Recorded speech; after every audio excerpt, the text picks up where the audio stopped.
It is the 19th of December 2008. And I'm coming out of my very first of countless MRIs. And I look at the technicians who are standing in the door, and not knowing that they're not supposed to tell me anything, I ask, "So, what did you see?" And they looked at me and told me I had a brain tumor. A brain tumor the size of a mandarin. Okay. I didn't react much. I go out of the MRI, go along a long corridor. I want to get out of the hospital. And somebody comes running after me. One of the technicians. I stop, and he looks at me and says, "I'm sorry." I'm sorry for what? I don't think I understood back then what he was sorry for. I leave the hospital, I go to the neurologist. He looks at the images, gets really mad about the technicians having told me already what I have, because they were not supposed to. And then he exhales with relief and tells me that he had expected something else. He was relieved that I had only a brain tumor. That one can be cut out. So I sit down in front of him with that, okay, well then let's cut it out, while he is making all the phone calls to arrange for an emergency surgery. I go home. I tell my partner that it would be nice if he could drive me now to the hospital for my first brain surgery. Now we leave, and suddenly I feel that urge to stop at the nursery. It's a Friday, so both my children, my daughters, age 1 and 3, are spending the day there. And I just want to hug them. I want to tell them I love them. I don't know how I come out of the surgery. I don't know if I come out of the surgery. I've never had a brain surgery, so I want to give them that hug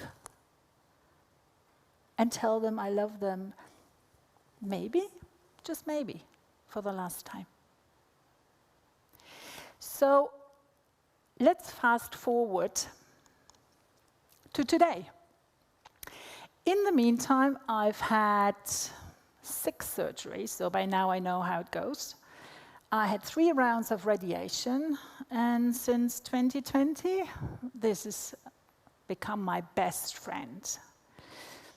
And my last scan, just in July, revealed on one side an edema, and on the other side something that they don't know what it is. So I live in uncertainty. Again, or still, the past 15 years I've lived in uncertainty. There was never a time when I was certain. So the thing is, for me, why I'm actually standing here. Here is the place where people share their insights, their knowledge, where they actually pass on some wisdom. And I obviously have much to pass on. I'm not a hero, by all means. When Joseph Campbell defined the hero's journey in 1949, I'm sure he didn't have my story in mind. Because what he said was, cutting it short, you know, you have a problem, you don't really want to act on it, you refuse to see it, and finally, okay, I do something about it. Then you go on your journey, you fall, you get up, you fall again, you get up again. At some point, you meet somebody who helps you. You know then the answer, you've slayed the dragon, you come home, and you're the hero. Well, where am I a hero? I haven't slayed any dragon yet. My tumor seems to be loving me and coming back and back. So I think that's the reason why I'm actually standing here, because in all those years, I've yearned for those stories of people being on the journey. Don't get me wrong, I always love a good hero story. I love them. They're inspiring. They talking about courage, about wisdom. I love that. But mine is none of that. And I wanted to listen to those stories. I wanted to hear about people who didn't know if they would ever get to the end of their journey, if they would ever become a hero. So I'm going to share with you 2 situations that I've just come across recently that gave me some insight into who I am and who I might want to become. First situation. I was playing a really weird game with my husband. It's one of those things you ask a question to the universe, and the universe answers and gives you insight and some setbacks. And you have to be really careful what question you ask, because you just don't know what the universe is telling you. So my question was, how can I live a fulfilled and abundant life? How can I live a fulfilled and abundant life? And the universe did answer, but not in a way I had hoped. It came up with a question or with the suggestion that I had to step out of my comfort zone. Now, I'm stepping out of my comfort zone every time I'm leaving my bed. Every step is outside of my comfort zone. Coming here is outside of my comfort zone. Sitting here on stage is outside of my comfort zone. So what does that mean, outside of my comfort zone? So I thought about it. And suddenly it dawned on me. My comfort zone is suffering. I feel at home in suffering. I've had a lot of situations where I suffered. In 1989, when the Berlin Wall came down, and suddenly all my dreams were shattered. Then from the day 1 of my chemistry degree to the very last day when I did my PhD, I suffered 7 long years in silence.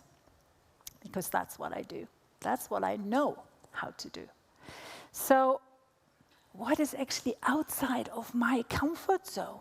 What's outside of suffering for me? When a friend of mine asked me, I think before surgery 3 or 4, I mean, who's counting? When she asked me, Anja, what would your life be like if you didn't have a tumor? If the tumor would never come back? And I said to her, you serious? I can't imagine. The neurosurgeon, the very first one, told me after the very first surgery, he couldn't take everything out and it would grow back and I would have to go back in. That was my reality. So I can't imagine a life without a brain tumor. So what would be outside of that comfort zone? And I'm wondering, if you think about your comfort zone, maybe you're a perfectionist. Maybe you're very efficient, an excellent planner, a brilliant speaker, a really good leader. What would be outside of your comfort zone? What would it mean if the perfectionist inside of you would say, okay, 70% is good, 80% I can live with? What if the efficient person in you would say, okay, I give up the task and somebody else can look after it? I trust them, maybe? What would that feel like for you to be outside of your comfort zone?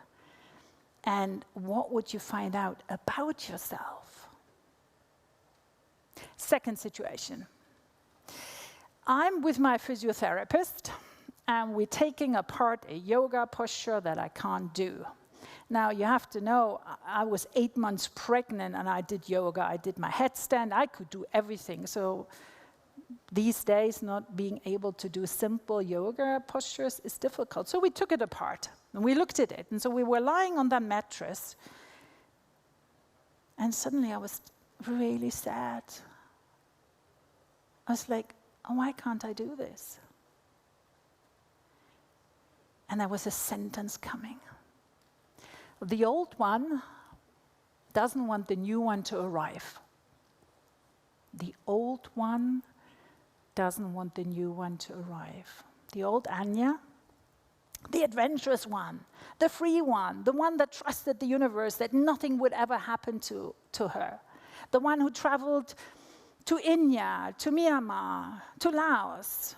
That old one didn't want the new one to arrive, the one who walks like that, the one whose leg is shaking right now as I'm standing on this stage. She doesn't want the new one to arrive, because that would mean the old one is dead. And the new one could only live if that old one was gone. But is that true? Am I not still adventurous?